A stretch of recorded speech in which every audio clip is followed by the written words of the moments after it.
श्री सद्गुरु महाराज की जय। सत्संग सुधा वचनामृत भाग तृतीय संत सद्गुरु महर्षि मेही परमहंस जी महाराज का प्रवचन। ईश्वर प्राप्ति के लिए गुरु ज्ञान चाहिए। बंदों गुरुपद कंज कृपा सिंधु नर रूप हरि महामोहतम पुंज जासु बचन रवि कर निकर। प्यारे लोगों, यह बात निर्विवाद है कि शांति बाहर की चीज़ों में नहीं है। शांति असल में अपने अंदर में है। मन शांत है, बुद्धि शांत है तो शांति है।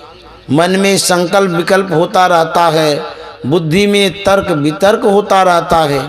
इन दोनों को चुप कर दो। लेकिन मन बुद्धि ये दोनों शरीर के ऊपर लगे हुए नहीं हैं, शरीर के अंदर हैं। इन दोनों को चुप कर दो। लेकिन यह कोई आसान काम नहीं है, कठिन काम है। आप अभी जगे हुए हैं, बाहर की वस्तुओं को देखते हैं। आप सो जाएं, स्वप्न में आ जाएं तो वे ही सब चीज़ें जानने में आवेगी जो आपने जागने की अवस्था में देखी है। जागने में और सपनाने में बुद्धि चुप नहीं होती और मन भी चुप नहीं होता है। इससे आगे आप बढ़ते हैं तो गहरी नींद में जाते हैं तो बाहर की सब चीज़ें भूल जाते हैं। आपको कोई ज्ञान नहीं रहता है। जगने पर इतना मालूम होता है कि बहुत नींद से सोया। संत लोग कहते हैं यह तो स्वाभाविक है, और भी आगे बढ़ो, जिसे तुरीयावस्था यानी चौथी अवस्था कहते हैं। यह सहज ही में होने योग्य नहीं है।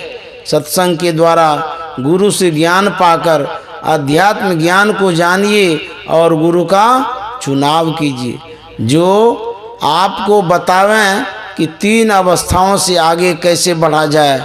यह गुरु कैसा हो। ज्ञान कहे अज्ञान बिनु, तम बिनु कहे प्रकाश, निर्गुण कहे जो सगुण बिनु, सो गुरु तुलसीदास। यह गोस्वामी तुलसीदास जी की दोहावली में है। जो अज्ञान पद को छोड़कर ज्ञान के पद में आ गया हो, असल में वही गुरु कहलाने योग्य है। अंधकार में अज्ञानता रहती है, ज्ञान नहीं रहता है। जहाँ अंधकार है वहाँ कौन कौन बैठे हैं पता नहीं लगता। साधक कुछ ऐसा साधन करता है जिससे अंधकार से प्रकाश में जाता है। अंदर में प्रकाश नहीं हो तो आँख में रोशनी कहाँ से आती है। यह कहिए कि बाहर की रोशनी देखने से आँख में रोशनी आती है, यह बात ठीक नहीं है।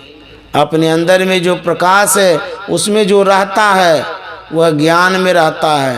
अंधकार में रहने वाला ज्ञान की बात नहीं जान सकता है। मैंने पहले ही गुरु की वंदना की है। बंदों गुरुपद कंज कृपा सिंधु नर रूप हरि महामोहतम पुंज जासु बचन रवि कर निकर। जिनका वचन सूर्य किरण के समान मोह रूपी अंधकार को दूर करे, ऐसे कृपालु गुरु नर रूप में हरि होते हैं। ऐसा ही गुरु चाहिए और सत्संग भी चाहिए। गुरु से सीखना चाहिए कि क्या करें, क्या साधना करें। परमात्मा ईश्वर सर्वसमर्थ हैं, वे कहाँ नहीं हैं। हमारे आपके सबके अंदर हैं, लेकिन वे ज्ञान नहीं देते कि आवागमन के चक्र से कैसे छूटोगे। जानकार गुरु के द्वारा वे सिखलाते हैं। उनका यही नियम है। जे सौ चंदा उगवही सूरज चढ़ई हजार, एते चानन हो दिया गुरु बिन घोर अंधार। यह गुरु नानक देव जी कहते हैं। 100 चंद्रमा उग जाएं, हजारों सूर्य बाहर में उग जाएं, लेकिन बिना गुरु के अंदर में अंधकार ही रहेगा। इसलिए गुरु की आवश्यकता गुरु नानक साहब बतलाते हैं। गोस्वामी तुलसीदास जी कहते हैं, जब तक गुरु नहीं तब तक तुम्हारे अंदर प्रकाश नहीं और भवसागर से उद्धार नहीं। जितने विद्यालय हैं सब में किताबें रख दीजिए, कोई अध्यापक नहीं रहे तो छात्रों को क्या ज्ञान होगा।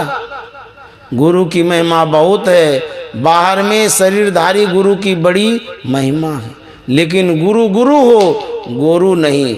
जिस विद्या को जो सिखलावें उसमें भी वे विशेष ज्ञानवान हों।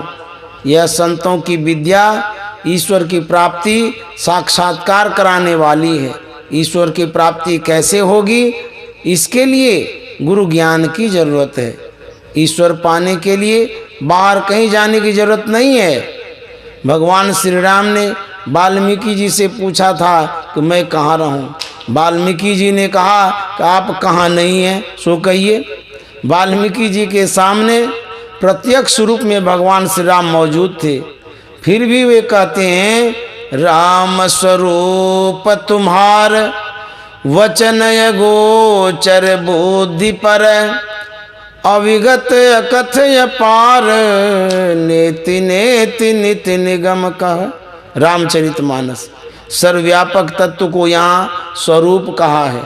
जो आप स्वयं हैं वही आपका स्वरूप है। आप शरीर नहीं हैं, शरीर में आप रहते हैं, उसी को आत्मा कहते हैं।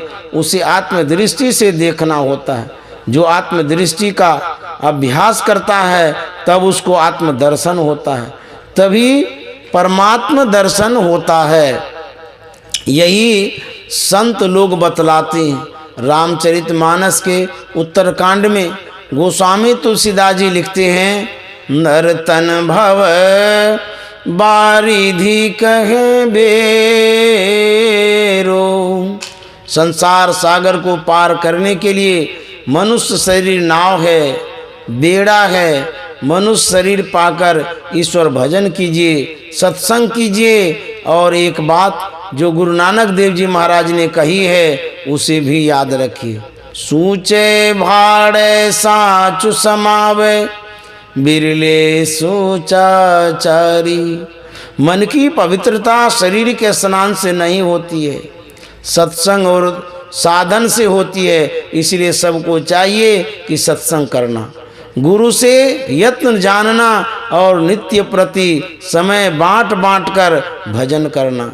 भोजन का समय, आराम का समय, रोजगार का समय, साधना का समय, इस प्रकार बांट बांट कर भजन करते रहेंगे तो कभी न कभी कई जन्मों में ईश्वर को पा लेंगे।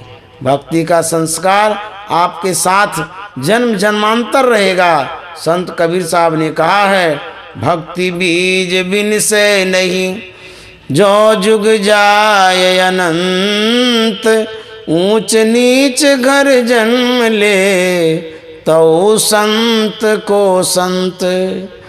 भक्ति बीज पलटे नहीं, आए पड़े जो चोल, कंचन जो विष्ठा परे, घटे नता को मोल।